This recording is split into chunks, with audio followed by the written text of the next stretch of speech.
We are Gold Ivy. Our mission is to empower you to own and unleash your truth. Stories of resiliency are gold, and ivy grows in hard places. Those hard places are what create space for light to shine through. You decide what works for your daily life and how to transform our lessons into your gold. This is Ivy Unleashed, a Gold Ivy production.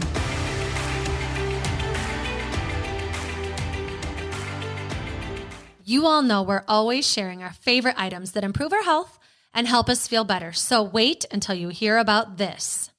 NanoFit water. NanoFit water is alkaline water, which means it helps neutralize the acid in your body. It's triple filtered, which reduces unwanted chemicals and toxins. It's supercharged with nanotized oxygen, which hydrates the body at a cellular level. And it's all natural, meaning there are zero additives or artificial flavors. My biggest reason for adding NanoFit into my routine is for the performance and recovery benefits. As a runner, a faster pace and quicker recovery is what I'm after, and this water is a game changer. I feel better before, during, and after both cardio and strength training with the added oxygen and hydration benefits. And I'm here for the gut health and skin benefits. Alkaline water has colon cleansing properties, reduces the acid in my body, and the fact that NanoFit water is triple filtered, it's going to help with my gut health. And when my gut is on point, so is my skin. I'm against the waste of standard plastic water bottles, but NanoFit water is in 100% eco-friendly aluminum bottles that are shipped to your door by Amazon, taking the shopping hassle out. No more water bottles taking up a ridiculous amount of space in your cart or having to carry the heavy weight into your car and home. You're about to see NanoFit everywhere. They're in Starbucks, Kroger, hospitals, and making their way to stores near you. We're thrilled to share its health benefits with you today, so you can ship NanoFit water right to your door. NanoFit's mission is to help you feel better, function better, and sleep better, which we all want. So head on over to nanofitwater.com to order your case. It'll ship through Amazon, and use code GOLDIVY for a discount. Fit your lifestyle with NanoFit water. Brooke, what do you think everyone wants more of? Energy. What do you think most people are hoping to come out of 2023 with? Feel more confident, be an example for others, actually have the self-discipline to take care of themselves. Yes, exactly. Because we hear the need for it and we want to help you get in the best shape of your life, we created Move with Gold Ivy, our virtual workout platform.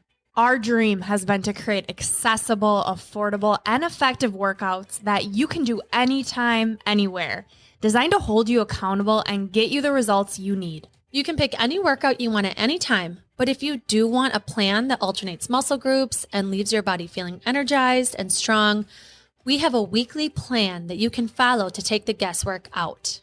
It's easy to navigate and packed with all kinds of workouts that will help you strengthen, trim, pump up, tone, energize, de-stress, all of the things we want our body to feel. It's within Move. Don't forget to mention the resources we offer. As a member of Move with Gold Ivy, you'll be a part of our exclusive Ivy League community, where we share our top wellness resources on things like meal planning, gut health hacks, time management, and more. And because you listen to the Ivy Unleashed podcast, we want to offer you all of this for only $20 a month, cheaper than any monthly membership you'll find. Not only that, you'll get a free trial week to test it out. And if you need more incentive to start prioritizing you, here's our favorite part. Your movement matters. Each month, 10% of your membership will be donated to support the mental health of those in need. So head on over to goldivyhealthco.com/move or find the link within the show notes of this episode and sign up today. Stop putting yourself in the back burner. Snag your spot and reap the benefits that you deserve to feel this year. It's your time. Move for your health, move for your confidence, move for your mental clarity, move with Gold Ivy. And now to this episode of the Ivy Unleashed podcast.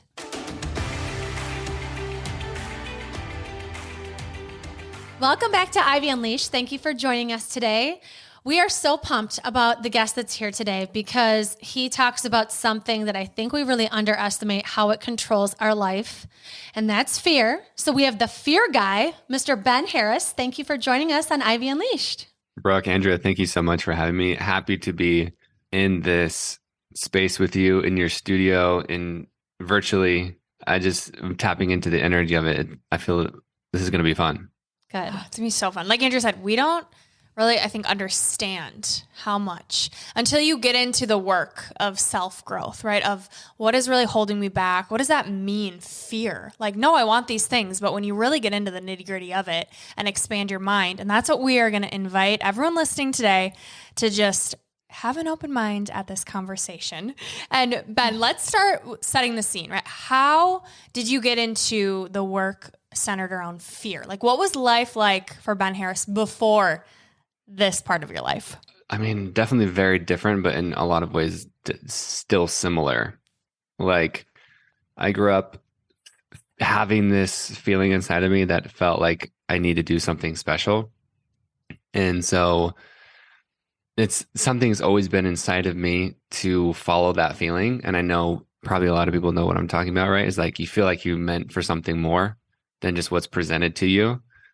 And I'm like, I know there's just this thing inside of me that I need to follow. What really got me into it, though, like consciously, was I was about 16 or 17 in high school. I actually started rapping, and I made my first CD that, by the way, was no good at all, but I did it. And I think that's such the point, right? Is like, you have to start. And when you start, it's not going to be good. You just have to start. But I loved it so much. And so I started like selling it in the hallways at, basketball games, at lunch. And then someone approached me, one of the student body presidents or whatever. They said, "Hey, Ben, how would you like to perform at our assembly? Like one of your rap songs?" And in that moment, I felt two feelings. One is extreme excitement, just like, oh my gosh, yes. And then the second thing was absolute terror. But for whatever reason, the words yes came out of my mouth like almost immediately. And so that was my first instance with really feeling what I believe now is like the perfect mix of doing what you should be doing, right? Following your soul, God's plan, intuition, divine will, whatever you want to call it, is like that feeling where it's just like, wow, this is something I want more than anything, but I'm terrified, is the perfect mix of what you need to follow. And then shortly after that experience, my friend who I was rapping with, he gave me a book. And the premise of that book was essentially, if you want to be successful, you need to do what you're afraid of. And so I'd already been practicing that. And then those words put meaning to the feeling. And then me and him actually started, we called ourselves fear fighters. So this is when I was 19. So I consciously started to seek out everything I was afraid of. And then 10 years later, of course, a lot of stuff happens in that. But I finally realized, oh, this is what feels easy or more easier to me than most people. I have a natural inclination. I'm really practiced at it. I'm gifted at it. So I just feel like I need to do this. And ironically, it was March of 2020, beginning of the pandemic. So I believe I was prepared perfectly. The pandemic happened for me so I could learn to coach people through fear.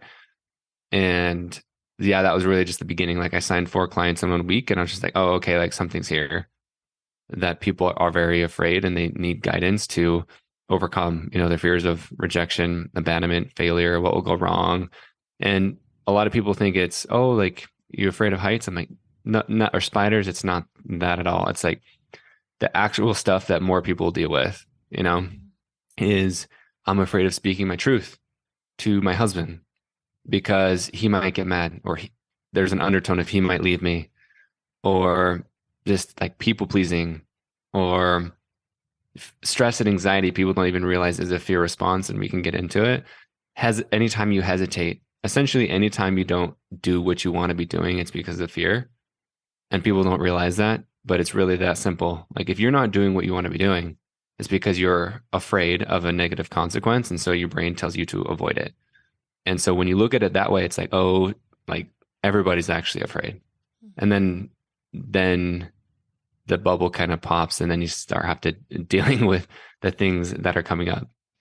Yeah, I keep hearing like playing small, right? Like Andrea and I recently have been talking a lot about tapping into your potential. We just released an episode on that. And I think fear of like, what is out there that I'm missing out on? But that's uncomfortable. And to actually explore that, the what ifs, what could happen, right? Like fear of failure. And I'm curious what that work like starts to look like with your clients. Like, let's get into that. Like, what are you actually nitty gritty? Like, okay, fear is there. What the hell do we do about it? Well, first, it's just like acknowledging the feeling. So, like, I worked with someone today. We all have different upbringings, different stories, different programming, different conditioning. So it's individual, but how I've structured it, whether it's my courses or whatever, the prompts that I give people, is it allows you to have a response that works for you. So it's not just in the sense like a cookie cutter approach. It's completely intuitive. And with this person, like they've found their soul calling, they're following it, but for whatever reason, they actually feel resentful. For whatever reason, they're actually like when we first got on the call, they were saying, "Oh, I feel very frustrated." And then once we started tapping into the feeling, then that frustration turned to anger. And then letting them express that anger was like, I feel like I don't have a choice. Then that choice, right, turns into diving down these, stories and following the fear down into like what the core limiting belief is, and which was hers because of her experience as a kid, feeling invisible, feeling like people didn't care about her feelings. Her belief was that I don't matter. And so we follow, how I started like way up here, like I feel frustrated. Like I don't know why, but I just feel frustrated and overwhelmed. And that's how people normally feel, is just like, I just feel like stuck, but I can't describe what that block is or invisible barrier. Like beyond that, I try so hard to do the thing, but I just can't get past it. And that's because fear is protecting you from, harm or from disappointment or from failure. So it's really just starting to tap into like, okay, let's just follow the feelings and the thought patterns that you're having. And then we actually get to the root of it. And then it just makes so much more sense to you. And then I start to help.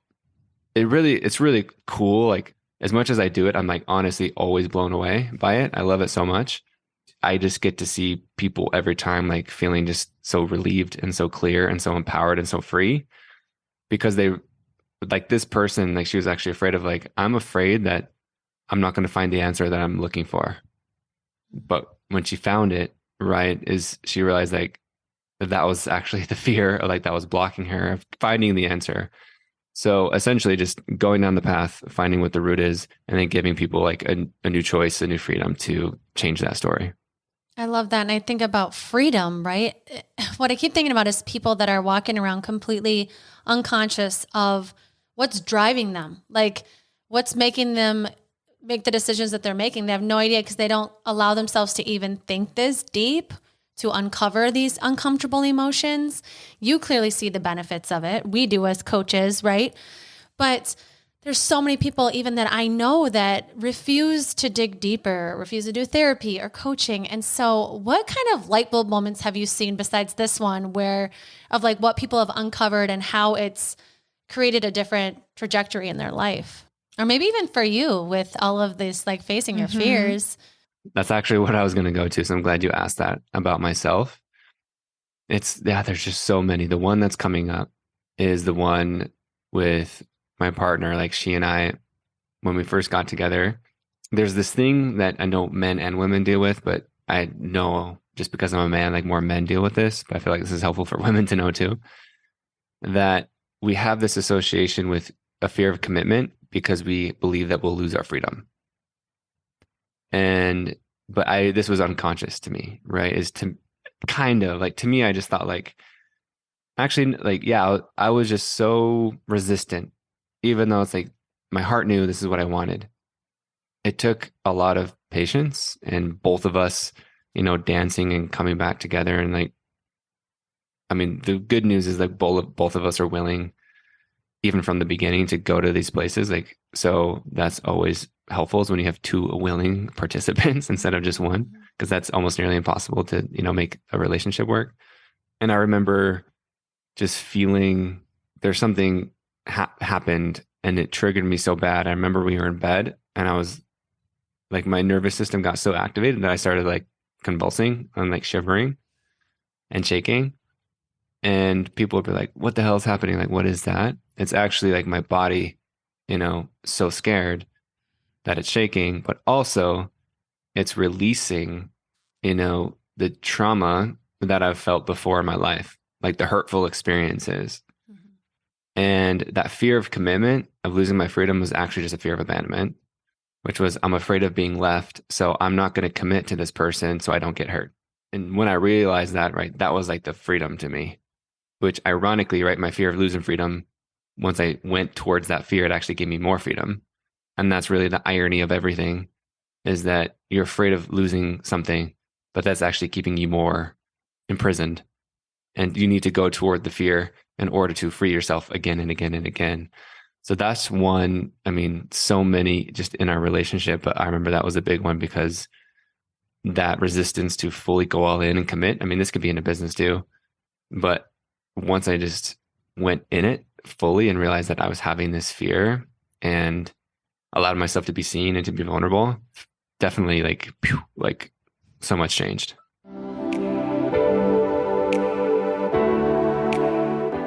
Today's episode is sponsored by BetterHelp. Every episode of Ivy Unleashed is dedicated to empowering you to take ownership of your health. And what it really comes down to is prioritizing your mental health. We've both seen the beauty and growth that therapy can bring and are thrilled to partner with BetterHelp to allow you the opportunity to feel heard and seen by a professional. The National Alliance on Mental Health reports that 155 million people live in a designated mental health professional shortage area, and BetterHelp is working to close that gap. I've personally used BetterHelp and loved it because it was all online, making it super convenient. The biggest piece for me was how affordable it is. I was able to choose the therapist that met my needs. I came in with wanting to work on childhood trauma and anxiety, and it was unbelievable to see how many options I had with all the different backgrounds of therapists. With BetterHelp, you have access to a network of over 30,000 licensed and experienced therapists. Therapy is all about deepening your self-awareness. And sometimes we can't see our own patterns and behaviors until we talk them out and get an unbiased perspective. It's really nice to have someone who doesn't know you and has the professional background to help you thrive in your daily life. It has made the world of a difference with every relationship in my life, including the one with myself. To get started, all you have to do is fill out a brief questionnaire about your needs and preferences and choose your therapist out of the options they give you. You can talk to your therapist however you feel comfortable, whether it's via text, chat, phone, or video call. Also, you can switch therapists at no additional charge until you find the right fit for you. The best investment you can make is in yourself. Get 10% off your first month at betterhelp.com/goldivy. That's betterhelp.com/goldivy. Take the first step to inner peace and freedom today.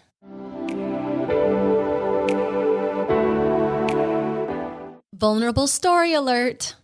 This message is for any person struggling with the embarrassment of excessive underarm sweating and or underarm odor. I've never shared this before, so bear with me. I am a big sweater. I swear I sweat when I think. I used to carry deodorant in my purses, car, backpacks. I did not go anywhere without deodorant, and I applied it dozens of times a day. I haven't been able to wear colorful t-shirts, long sleeve shirts, or sweatshirts since I was 16 due to excessive underarm sweating. And recently, one of my armpits started to smell like onions anytime it sweat. See, I told you this is a vulnerable message, but I wanted to let you know about a treatment I found that has changed my life. This treatment is called Miradry and is for your underarms that greatly reduces sweating and odor. I have had one treatment so far, and I am a new woman. I can officially wear colored shirts without pit stains for the first time in decades, and my armpits no longer smell. I also no longer wear deodorant. I simply don't need it. Miradry uses thermal energy that targets and eliminates the sweat glands in your underarm. Let me repeat that. You just need 1 to 2 treatments.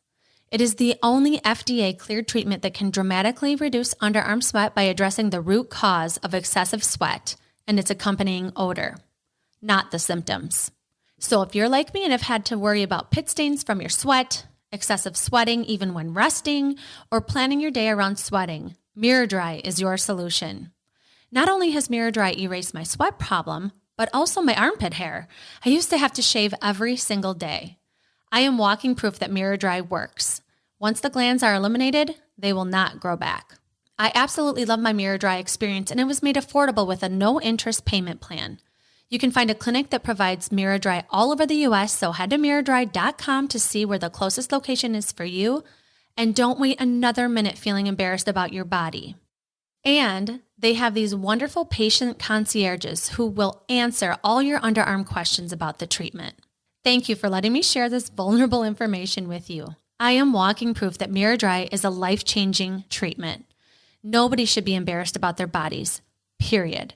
And if you want more information, Miraidry services will be linked in the show notes, and you can also message me directly to chat more about it. Now back to the show.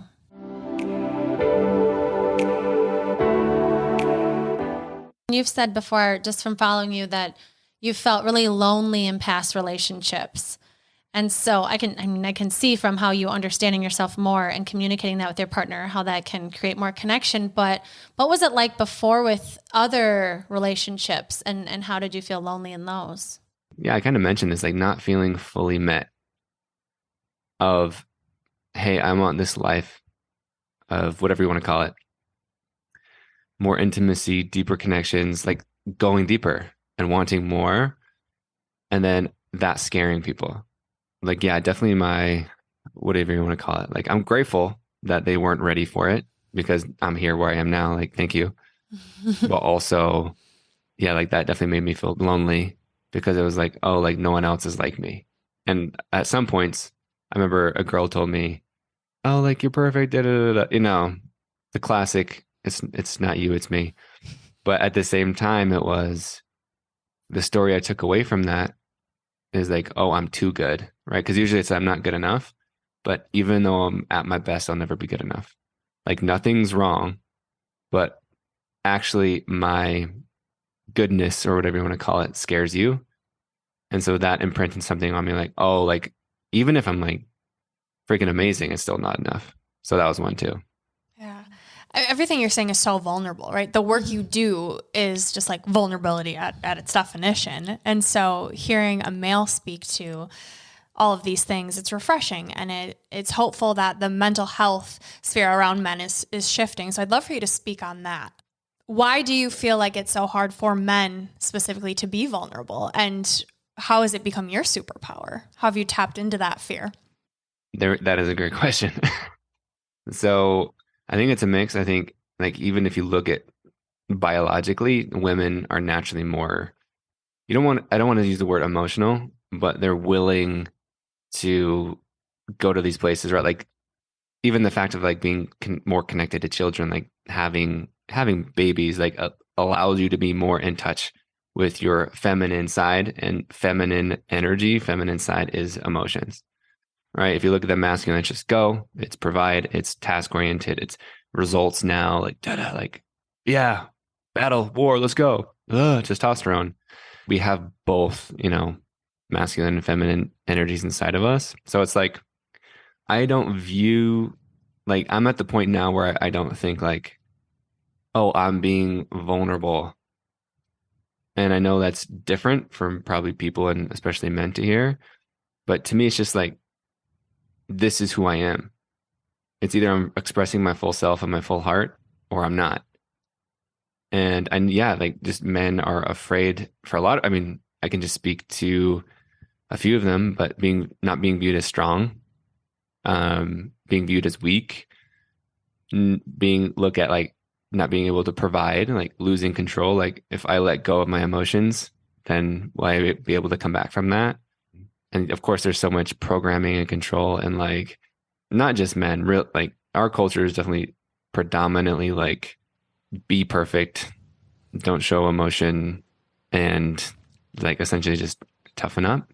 Mm-hmm. So that has definitely, and even like you look at don't cry. A lot of people, I didn't even realize, I used to naturally just think to myself and to like my nieces and nephews, like when they cried, I would say, oh, don't cry. But what you're telling a kid in that moment is like, it's not safe to feel your feelings. It's not okay to be who you are. Just because you're crying doesn't mean you're doing anything wrong. It's like, I'm feeling an emotion that is 100% normal to a human. But that's where it starts, right? Is if we tell a kid to don't cry, so they start suppressing those feelings. And then we get our culture today, which is a bunch of angry, resentful, bitter people. So those are just like a few of the things of how we can switch. Like even with my son, one thing that's really helped me with emotions, like he has helped me a ton because I didn't realize how uncomfortable I was with emotions until him. Because when a baby is just like ballistic crying, there's nothing you can do. And in my male mind, I'm like, how do I fix this? That's a very common thing. Like, very quickly realized that I couldn't, but it triggered me. Like, it honestly like made me really upset and like angry because I had that within myself that I didn't feel like I could be that. And so I couldn't handle his until I went within myself and learned that, like, oh, like this is something, it's not him. This is my own discomfort with emotions and crying. And I need to do that within myself so I can let him know that it's okay to like literally just be himself. And he's a baby who is just communicating that he's hungry or upset or tired, like he's not just like crying for no reason. Like he's trying to tell us something. So that was a roundabout way of asking the question, but those are some things that have helped me. Yeah. And I have little kids and I totally get it that it's almost like you're trying to protect the other people around from having to hear their tantrum, instead of just being like, oh, you're upset, just repeating back to them what they're feeling once they get a little older. I know your little guy's little, but like just letting them feel seen, like, oh, wow, you're having a tough time, instead of like, who cares about the lady at the grocery store? Like, whatever. Scowl at me. I don't care. Like the kid is what's important. So they know they can feel it. And I keep thinking about how people in our society or our culture will say things like, oh, everybody's getting soft these days, but it's probably resentment because they couldn't be soft, right? It's probably them being like, when I was a kid, I had to suck it up. So, and so I love that you said it's probably resentment of like, I wasn't allowed to show this range of emotion. Like, why should you be able to, Mm-hmm. Yeah. And like, that is a funny comment, right? Like we're getting soft. And I remember like as a millennial, right? Like we're lazy. Like there's always going to be these things that, and like I probably think there's some truth to it, but new generations bring in new tools, and new ways of doing life. So if you look at millennials, like we freaking changed the way people freedom, doing business, like from your home, working from home, traveling, like that whole thing. But of course, there is a lot of people who have like we procrastinate and don't have like discipline. So there's there's balance, right? And so I imagine there is some why we're calling people soft is because, yeah, it's triggering them. And also we haven't had the tools yet of how to regulate that emotion. And we're like, I mean, it's been around, but for the most part, like in popular society, like we're really just learning, like it's really, really new. Let yourself feel emotions like publicly and learning how to regulate them. So it's definitely just like an awkward transition period. Yeah, I feel that. Like thinking about therapy, even, like voicing, okay, I need help as a male, as a woman, whatever, compared to back in the day, like they didn't have those resources. You figure it out. It's not safe. Something that I'm working on with therapy and coaching is digging deep into my like very unconscious beliefs, limiting beliefs that I don't, I know I've just barely scratched the surface of my fear of money. And I know there's a lot of different things that come to mind of like, who am I going to become if I get a lot of money? And will I become greedy? Or how will my relationship change with my family? I grew up with not a whole lot of money, and what will they think of me? Right. And what will that become? Because I already have guilt about how privileged my life is right now. I already have guilt about that.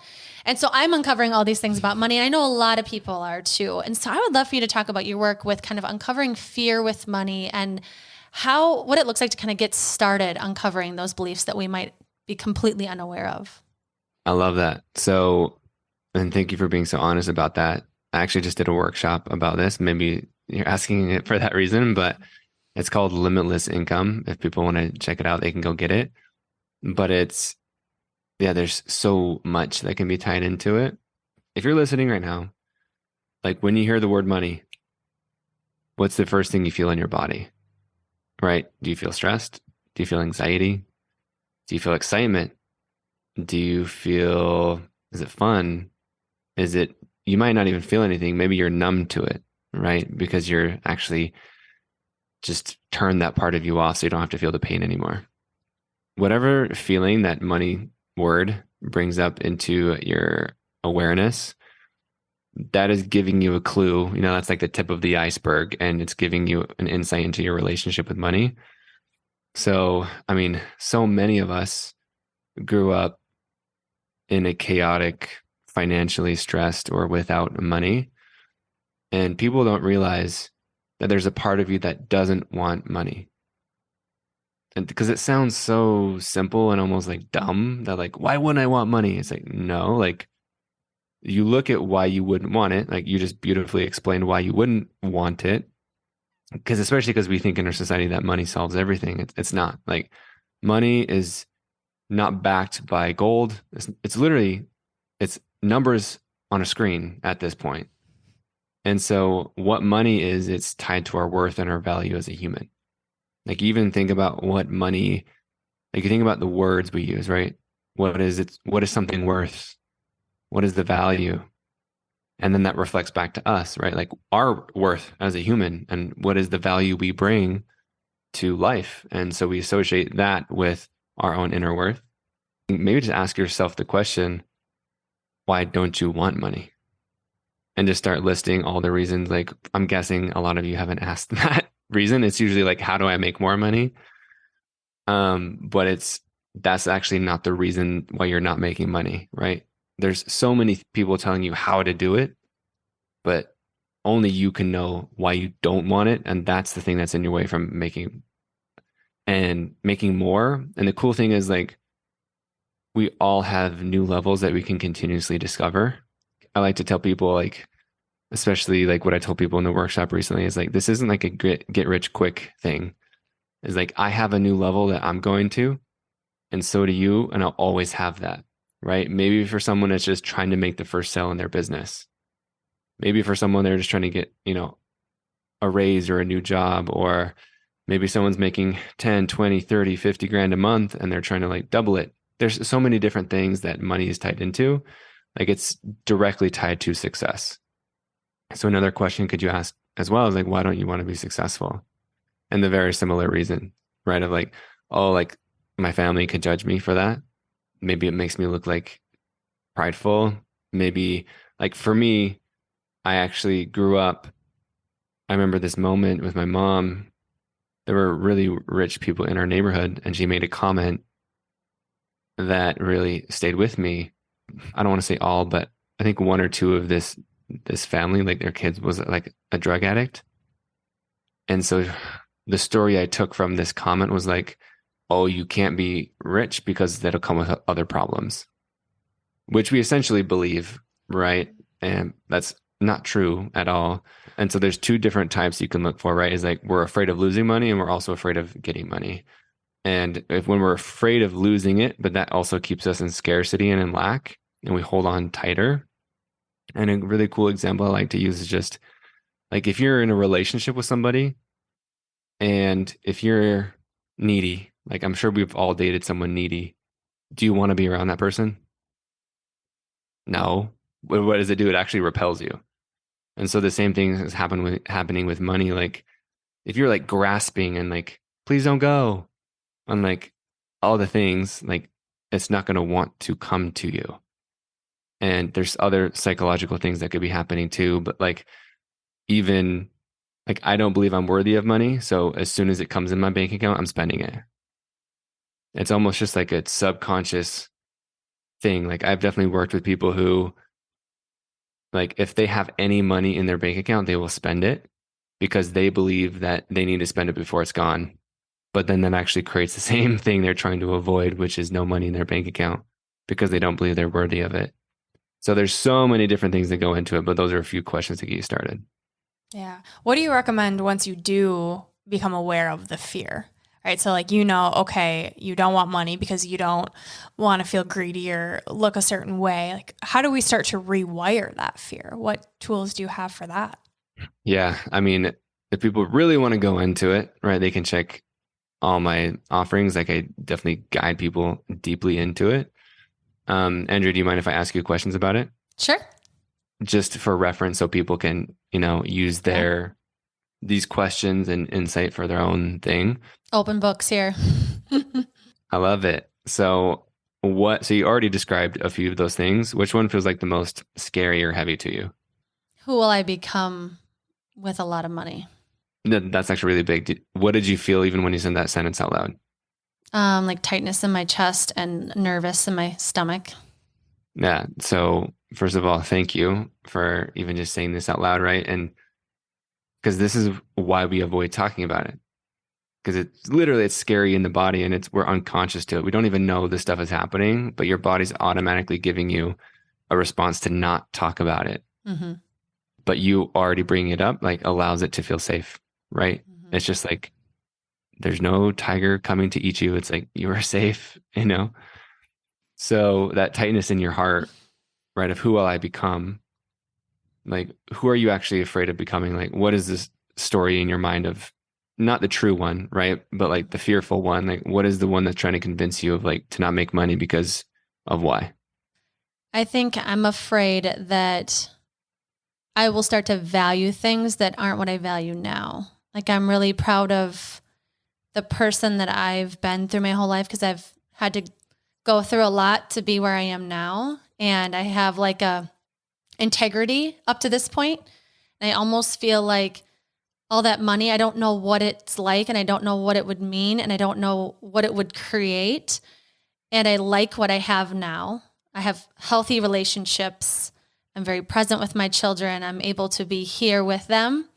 And so I think it's the mystery of, if I have the freedom to get whatever I want, what am I going to do with that? Can I trust myself with that money to be responsible and to stay aligned with my values?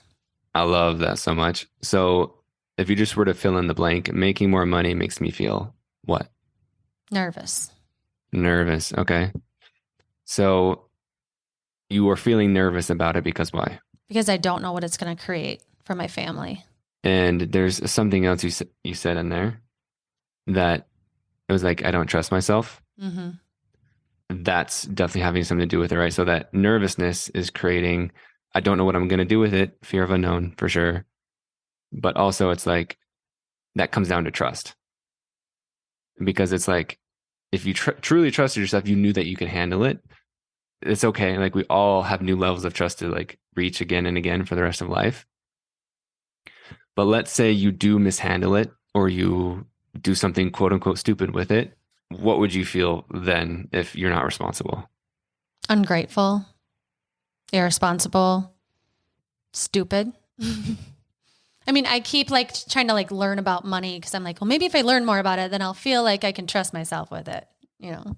Wow, that was really cool. So you said you're still you're trying to learn more about money so you can feel like you can trust yourself with it. Cool. So there's some truth to that. And also I felt something else in that. So it's like, so if if it's stupid and irresponsible, like what is the reflection of, earlier you used the word values. So what is the reflection of your value if you were stupid and irresponsible with money? I didn't have a plan of what I was going to do with it, and I didn't align it with my family's values. I wasn't mindful. I was just irresponsible. Oh, it feels so bad. Ugh. Yeah. So thank you for being here. Just like take a deep breath and like feel it, because the word irresponsible is definitely circling. Just playing with that feeling of irresponsibility. It hasn't happened, right? It's not real. But just imagining that, that irresponsibility, like why, like what does that mean about you if you're irresponsible? Not smart, reckless, not living with integrity.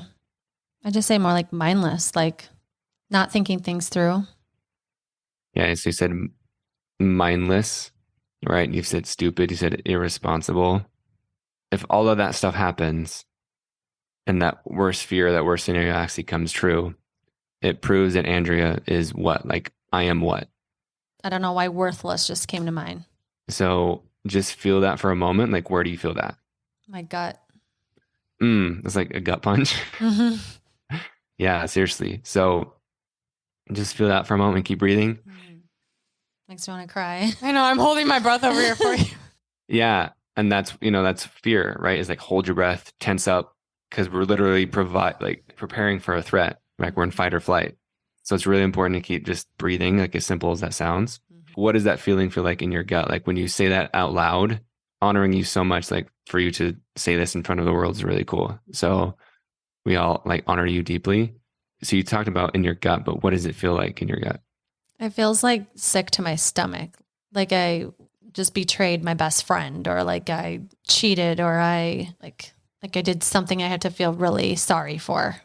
Because if you believe that this is going to happen, a part of you or a lot of you believes that this is going to happen, you don't want to feel this feeling, and you don't want to feel worthless. You don't want to feel irresponsible and stupid. So this is just one example of why we don't want to either make or lose, why we have this anxiety around money is because we have these unhidden things, and you're tying your relationship with money to being worthless. Wow. How are you feeling right now? I feel like, man, this is why you hire a coach. Cause like you need people to ask you the questions, right? To understand yourself better and what's holding you back. And that's powerful to know what's underneath me and money. Yeah. Well, and it's cool because it's like your first question, right? Of like, how do people, I'm not sure if there's a question, but we talked about how people don't know what's going on and we're afraid to. But like, this is the answer, right? Like freedom is within that. Like it's truth. It's everything the answer that you want is within the thing that you're too afraid to go into. Can I ask you more questions just to wrap it up so you don't end just with I'm worthless? Yeah. Thank you. So how our brain works is it's binary, right? Our brain is like a computer. It works in ones and zeros. So it doesn't think that like, oh, maybe I'm not worthless. It's I'm worthless, period. So just to disrupt that pattern a little bit, like if this were to happen to you or anyone else you love or deeply care about, like if they do make a mistake with money, does that mean they are 100% worthless as a human? No. You said that really easy. Like, do you actually feel that? I feel like if it was somebody else, I would be like, oh my gosh, it's just money. People make mistakes. Like, please don't beat yourself up about it. It's different when it's yourself though. Cause you're like, I'm a freaking idiot. What was I thinking? And just that inner critic is brutal. Mm-hmm. And so, but just to ask yourself the question, like now going back to yourself, if you make that mistake, does it mean that you are worthless? Yes or no? No. So I felt like that was a little bit more difficult to answer, which is normal and okay. But that's just part of the process. But even if you just opened the window of possibility just a little bit, that helps your brain seem like new possibility. Is it helpful to believe that you are worthless? No. Why not? Because it just makes me feel like shit. And then it lowers my energy, and then I'll be a worse parent and not be the vibrant person I want to be. Amen. I love that, right? Is because, I mean, worthless does feel like shit, doesn't it? Like it's kind of almost synonymous in a way. Like you feel nothing. Like you feel like nothing. You feel like you don't matter. Like your value as a human isn't anything. So yeah, and I'm sure I just know so many people are like resonating with this. And another point I just want to mention, like it's definitely not helpful, one, because it just doesn't feel good at all, but it actually creates the circumstance that you don't want to have happen. Because if you believe that you're worthless, even if you have money, you're still going to believe that. Because you said that inner critic is always going to look for ways that you're not enough. And so this is why it's so important to go into the subconscious and into the root, which is, the whole premise of my work. Because a lot of people think, oh, when I get the money, when I get the car, when I get the house, then I will be enough. Then I'll be worthy. Then I'll prove to everybody. It's like, no, like there's nothing wrong with getting those things. But if you're operating from I'm worthless, then you'll always feel that. So it's really important to go into what do you actually believe about yourself?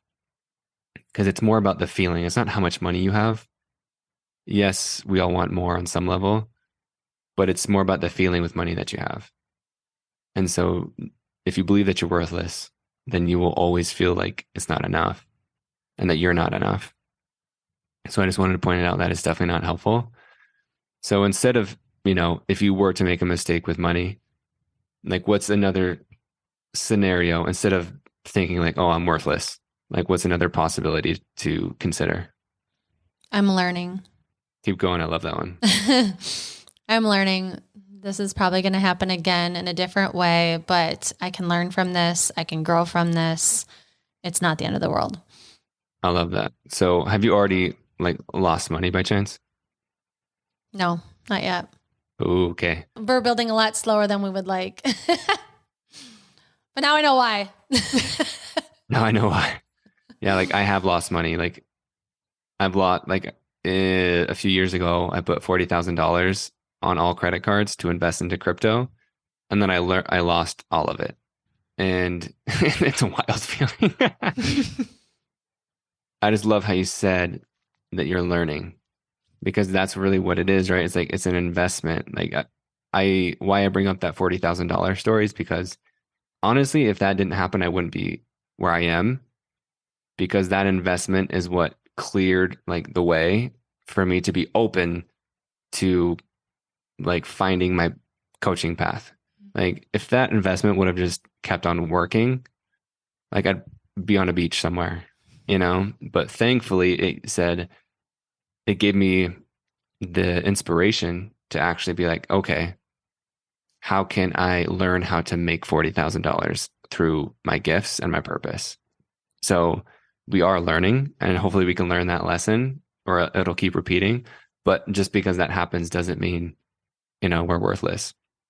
So last question, if you could believe anything from here going forward, like with an absolute truth, like if you knew it 100%, no doubt in your mind, what do you want to believe? I want to believe that I will remain who I am and my values as I am right now, no matter how much money I have, and can operate from that to make the decisions I want to make. Yeah. So how do you want to feel with money, no matter like with a lot or right now? I want to feel content. And really, what does that word mean to you? Like content? Like if I feel content, it's because why? I'm safe. So safe too. Mm-hmm. So instead of feeling like I'm worthless, how could we replace that? Like what does your soul really deeply desire to believe and know? I think it wants me to know that you're worthy of experiencing more. And it's okay. It's safe. Like, just because you came from this doesn't mean you can't experience more and not feel guilty about it. Like, you're still going to be a good person and care about the people you care about with a lot of money. And what's interesting, right, is I feel like there's a mix of your values, because part of the value, ironically, you're putting value, right, on the values. Yeah. And part of your programming is like being a good person, which also believes that you shouldn't make that much money. Yeah.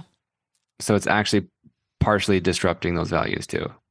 It's so interesting to think about. What is within my values? Maybe I need to write out all my values and be like, okay, money can fit in these things.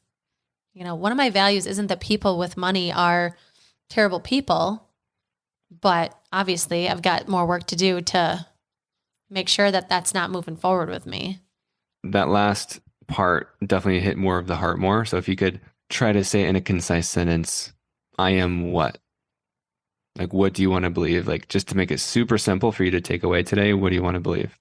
I want to believe that I am worthy of living a financially abundant life.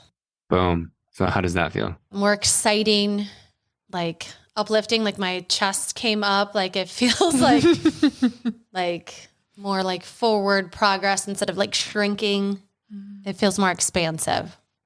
I love that. So continue playing with that. Like it might adjust a little bit for you, which is okay. Like I work with people all the time and like our intentions kind of change, but that's definitely what you want to believe. Like what I felt for me is like, yeah, you're worthy of more. It's okay. Like there's definitely people in spiritual communities that it's like, it's wrong to want more money. Like I should just be happy with what I have. Just be grateful. It's like, well, I can be grateful and still create more for me and my family and my community and the world. Yes. Like that's okay. You being worthy of more or worthy of financial abundant life, like when you said that is definitely so much stronger. And like, yeah, I saw you like lift up, right? And like light up when you said that. Mm-hmm. And would you agree it's much better than the gut punch of I'm worthless? Oh, yes, 1,000%. I love it. So it's like the interesting thing how our mind works too, right? Is if we believe that we're worthless, then we're actually going to subconsciously pick up the evidence to validate and reprove that truth over and over again. Because our brain wants safety. Our brain works in patterns. Either of you ever bought like a new car from a lot or a used car off a lot? Do you know this example where it's like And then you see them everywhere. you actually start seeing the car everywhere, right? Recently, my friend bought a Toyota RAV4, super common, but I never noticed it before because my brain didn't know it had value or importance until now my friend has it and now I see it everywhere. So it's the same thing with our beliefs, right? Is like we're only aware of 95% of what's happening around us because it would overwhelm us. Like we can't take in all the information. And so it only tells us, it, points out what's important. And if we believe that we are worthless, then it will continue only showing you that. So this is why we're the creator of our realities, because anything is true if you want it to be. But if you believe that you are worthy of more in a financial abundant life, then that's what you actually start to connect. And that's what you actually start to look for. And then that, things start happening in that way. So what's just one piece of evidence that you already know that is true, that you are worthy of more in a financial abundant life? I mean, something that I've done that's financially responsible, that like, that's what my mind is trying to go to, is working multiple jobs to pay for me to get through college so I can have a better life. And so paying off that debt and working so hard, I did put that money towards education, which landed me here doing what I love. Amazing. And maybe you just journal on it, right? You don't have to know right now. And maybe you don't even have to journal. Maybe now it's just, oh, I'm looking for that. Because you noticed, I mean, I'm sure this is the case for mostly everyone, is like you actually have to start practicing looking for it because you spent years or decades looking for why you are worthless and why you're responsible and why you're stupid. That's that inner critic, just looking to prove what you already believe to be true. That's all that is. Like we are wired for negative thinking because we are looking for like what's wrong in the world to protect us from harm. Like we're fear-based creatures. And so you have to start choosing and looking for honestly what the truth is. Because the truth is that you're not worthless. Like anyone isn't, no matter what. The truth is that you are worthy of everything you desire. Thank you for that. That was beautiful. I'm very moving. I'm like, my whole body is like I'm ready for a nap, but I love it. I mean, it shows you, yes, the power of a coach, but that your beliefs can change, and it takes getting to that root of what you're even working with, right? What is even holding you back, and how can we start to rewire that and look for proof, because it's out there. Yeah. Yeah. And Andrea, like, thank you. And everyone listening, send some love, like an appreciation for going there, like super brave. I know you've done it before, so it might feel easier for some people, but like, was that super hard? Like, was I twisting your arm or anything like that? No, it was easy. I mean, it does take like a second to get to like your answer sometimes, because you're like, I haven't asked myself this question before, and I think trusting what comes up and just saying it, because like there were times where I wanted to like change my answer, but I was like, no, I need to just say what's coming up right away. Yeah, because we want to not look as bad, But yeah, like what comes up first is usually your truth, and like it's okay, whatever that is. Yeah, the more honest you are with yourself, that's the only way you're going to change. But it's very hard to be honest with ourselves. Like it hurts. Well, and just to pivot a little bit, I know something you talk about too is just like that honesty when you're trying to make a decision about what you actually want, and how people are so indecisive, and that hesitation and what that has to do with fear. And so I was thinking of one of your reels that you were talking about this, but could you touch on that, on like what the hesitation is to say your truth or to dig into these things, and what that means with fear? Yeah, I mean, it could mean a lot of things, right? Like even just that example, like why I don't want to dig into it is because I don't want to reveal that I'm worthless. That isn't fun. It's like, that's not like going to the beach, And so simultaneously, it's a bit painfully ironic that our brains are so incredibly smart that we don't want to feel that, but at the same time, we already believe that. So we're protecting that belief from change, from unknown. We will stay in a familiar pain because that's what feels normal to us, instead of choosing like an unfamiliar outcome that could be so much better. Like, even though I know, okay, I could change my life, change my habits, look at myself, work on myself, and yeah, like honestly, really have a much more fulfilling, enjoyable life. But I'm so comfortable and familiar with this pain, with this misery, with feeling worthless, with this shitty job, with a relationship that I'm just settling in. Like, even though it sucks, you are familiar with that suck. And so your brain will convince you to stay in there because it feels safer. And I think that's why you need to work with someone like Ben, who can provide, right, that safe place to help you move in that direction you want. So it's not such an overload for your brain, because like you said, that's your brain's job. It's to protect you. And if you do it on your own, you're going to stay stuck. Mm-hmm. Oh, well, Ben, thank you for this exercise with me. I hope everybody listening could see something in themselves or ask themselves a similar question to get to the root of how you feel. And if you're driving or you're busy and, re-listen to this. This is one to come back to and like take any of those questions and ask yourself something deeper. And what I also love about Ben's work, not only can you coach with him and do courses, but you can also follow him because he's constantly providing so much value. So Ben, will you tell our listeners where they can find you, your courses, and where they can follow you? All the things. Yes. Thank you. So yeah, Instagram is the Fear Guy. Very easy to find. And yeah, like if you're very, very new to this, go start there. And yeah, I definitely put a lot of things on there that could completely see how you view the world. And then I have a bunch of free things. You mentioned like intuition a little bit and decision making. I have a free offer for that. I have a limitless income workshop. I have so many things just to get you started. I have a self-guided course, and a lot of the questions that I asked you, people can re-listen to that and ask themselves questions, or you can go inside the course. And there's a guidebook, and it's essentially I guide you, even though like I'm not there, I'm still there with you, of walking you through like, here's how to do this, like, and like here's how to use the prompts, and follow your intuition, the first thing that comes up, and get to the core root and how to reframe it. So definitely check that out. It's called Fear Alchemy. I do one-on-one coaching, and if you're listening to this on the 22nd or 23rd of June, I'm also leading a group coaching program for other coaches, for other healers, for anyone essentially who has a dream, who has a gift, who has that idea or wants to start their business, but they're not doing it. It's for you to get through those limiting beliefs, those fears, those blocks that are holding you back. So if you've been procrastinating and saying, one day I'll do it, or maybe you're already doing it, but you're not seeing the results you like, it's because there's some block in your way. And I mentioned this earlier, but the invisible barrier, right? It feels like no matter how hard you try, you always just feel stuck. And just like what we did here, right? Is like we reveal what is that thing that's in your way so you can move past it and actually start doing the thing you want. So yeah, registration for that closes on June 23rd.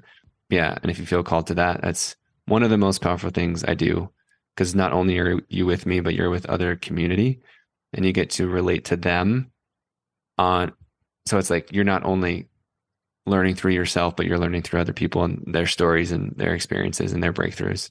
So those are all the things, but yeah, just go check out my Instagram and you can get guided to all of it.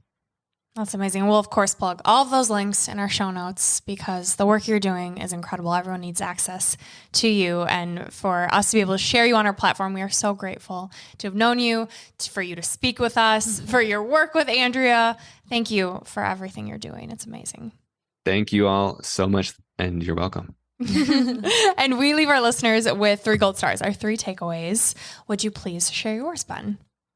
Like what we've talked about, right? Like fear is your compass. And that people can misconstrue that. It's not follow your fear in the sense that like, I'm going to do what my fear is telling me. Is you're going to do the thing that your fear is telling you not to do, right? So fear is your compass because everything your desire is on the other side of fear, right? It's like showing you, damn, like I don't feel loved. I don't feel accepted. I don't feel worthy. I don't feel enough. I don't feel free. Whatever lack you feel is, you can find the answer to what you're looking for by following your fear. And then another little nugget is fear's love in disguise. It's complicated relationship with fear. A lot of us were raised to think that it's bad or wrong, especially like in a religious household, to stay away from it. But that's actually just keeping you more stuck. And if you look at what fear really is, right, we've talked about it. It's there to protect you. And, Andrea, I know you know this is like, has one of your kids ever ran in the middle of the street? Yes. And do you get mad at them? Yes. It's okay if you do, right? Because it's like, what are you doing? Get out of the road. And why are you mad? Because you love them and you don't want them to get hurt. Fear is the same thing. It's the angry parent. It's like, what are you doing? You're about to get hit by a car. Like, come on back. Same thing, but it's actually not a physical danger. There's actually no danger in most of our scenarios, right? Your house isn't burning down. You're not drowning. If you are, you wouldn't even be listening to this podcast, So it's like those actually, the things that fear is supposed to protect us from aren't usually real anymore in this day and age. And so when you look at fear's love in disguise, you begin to lighten the relationship with it and you get much more curious, and you actually not just begin to like face your fear, you actually start to friend it. And that's when everything changes, because most people fight it and avoid it and repress it and run away from it. But that's not the answer. Like, friend it, and then you'll start to see some crazy cool changes. Love those. Thank you. Oh, so wonderful. I could listen to you forever. Which is great because we have 3 more questions. Rapid fire surprise questions. Are you ready? I'm ready. Let's go. Are you fearful at all? For sure. He's like, I'm called the fear guide, duh. So, as you know, I'm a mother, and I know that you have a really cute little guy. What's his name? Kingston. What's your biggest fear for Kingston growing up in his generation and what he'll experience? Wow, great question. So I don't think I know yet, but even just today, like we went to the pool as a family and we were walking through the locker, like there's like a family locker room. You guys know Lifetime. It's from Minnesota. So we were in the Lifetime in Austin, Texas. And we were walking through like the family locker room, and it's summertime. So there's kids camps. And I just heard some kids, I think they were just like making fun of another kid. And like, seriously, like it makes me like emotional right now. I'm like, damn, that sucks, dude. Like, but I know I can't protect him. I can, the best way I can is to like love him and to give him the tools. And also just that stuff's going to happen, and to like just be there to hold space for it and trust him that he's wise enough and strong enough. And just as he is, who he came on this earth with, to like, because he is, everyone is, just to be himself. Mm-hmm. That's beautiful. One little lucky dude to have you as a dad. And I'm lucky too, seriously. Okay, my question is around business. What is a fear you have right now that you're working through to level up in your own business? I'm in this middle of the launch, and how these things usually work, it's like a spiral where you might feel like you're hitting the same problem, but you've just gone in a circle. But it's not like a circle in a sand, right? It's like a spiral. So you're actually leveling up and it feels like the same, but it's actually different. And so for me, it's like responsibility. And this actually came up today, where it's like I can feel like I'm really, really tapping into something, like my power, my gifts, my voice, just so clear, so powerful, more than confidence, more than ever. And like I can see the results, which is awesome. But also I felt something today. I was like, oh, I just noticed how I could self-sabotage myself because it's like too good. And this is why we self-sabotage, right? We have an upper limit. So I kind of mentioned this before of like the familiar pain and unknown alternative. But it's like, I haven't experienced this, right? Andrew, like what you're talking about, like with money, and like, to me, it's responsibility and like just all that comes with that. And I'm like, oh, I can feel it. Like I literally, like in my head and my body, I'm like stretching. Mm-hmm. And so luckily for me, I guess it's not so much like a fear. Like, of course it is deep down, but I've, felt it and danced with it enough. Like I can just feel like, oh, like if I believe that I was unworthy of this, that I could see how I could like sabotage myself. That's awesome that you're aware. Mm-hmm. So you'll be less likely to self-sabotage. Or if you start to do things, you'll be like, oh, yep, I'm just Seen this movie before. Yeah. Yes, exactly. Yeah, awesome. And our last question is, if you could go back and tell younger Ben something, what would you tell him? I feel like the first response is just like, you are loved, but I felt loved. To me, it's like in this moment, this has to do with a conversation I had yesterday and the coaching session I had earlier today, but like that it's okay to like take up space and like, because definitely I was always the good kid. And so I was afraid to be bad. And so like, yo, like, no, Ben, like, what do you want? Like, voice it, claim it. It's okay to disagree. Like, what do you want? Like, voice that. And if that's what's coming up. That's powerful. I love it. Well, man, this has been wonderful. And I'm so happy that we can continue to follow you and listen to you and do your courses. And it's been wonderful. And I'm really grateful for this coaching session, not just for me, definitely for me and our business, but for everybody else listening too, just to know what a coaching session, just the surface of it could look like. Like if we did that in this amount of time, what that could look like on an ongoing basis. And it's powerful stuff. And so thank you for the work you're doing. Like Brooke said, we're so happy that we have your time. It's so valuable. You've got a little guy to go play with. And how we always leave every episode is with a piece of gold, a quote that speaks to you. This is one of my favorite quotes of all time, and it summarizes this conversation perfectly. The cave you fear to enter holds the treasure you seek. This is Gold Ivy signing off. Listen to your truth and go chase your gold.